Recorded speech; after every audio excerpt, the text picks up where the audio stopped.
All right, Ed, Ruth, winner by fall. It started off, Herbert was doing well. What was the difference? What was the turning point in that match for you? When he first came out, it was kind of strange because I never had a feel for that style before. He came out really good. He hit me with a lot of things I didn't expect. Like on the edge, I was going for the push out. I was like, okay, I have it. No, I don't. He got that both feet out. It's just like little things in there. But yeah, it was his match at first, and then after a while, as soon as we hit that second period, I was like, okay, now it's time to turn it up, because then now we have 6 more minutes, so I can just put the punish on them. Was it easy to kind of not really lose your mind or lose confidence knowing you had so much time to come back? That did you feel like your conditioning would be a factor there? I didn't. I felt like conditioning was where I was actually going to be like a step ahead. But just being in matches like that, I was down before, and I just feel comfortable.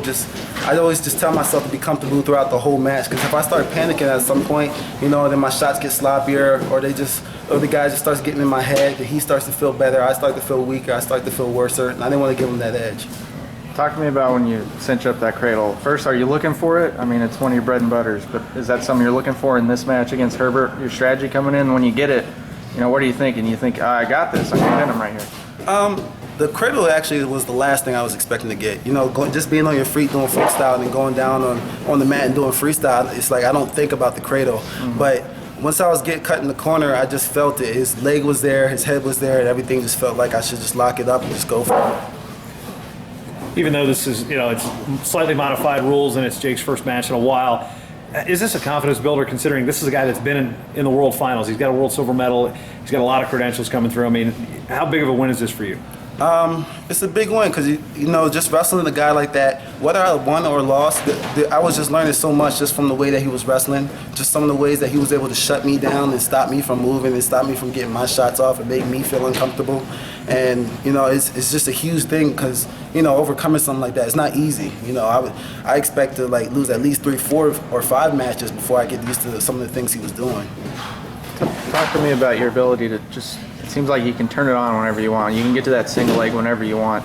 In the second period, you said earlier, I just had decided, hey, it's time to go. And I went, and you always seem to get it. What is it about you that you're able to do that?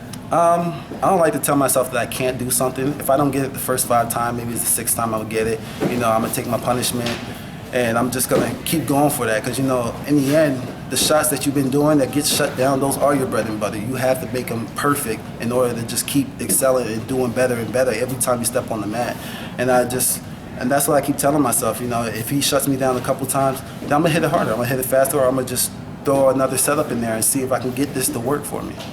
How's the adjustment been at Arizona State? You've been there, maybe a month now? How's that been for you, your family, and training in general? It's been great. It's hard moving your family across the state, but not across the state, across the U.S. But at the same time, I felt like it was well worth it. It's just a change of scene, change of pace, change of everything, and I just felt like I can make this a bad situation, or I can make this a great situation. That's all up to you. And I feel like it turned out to be a great situation. Do you own any more winter coats? I do, but I'm slowly losing them day by day. Hey, thanks for your time, Ed. Hey, no problem.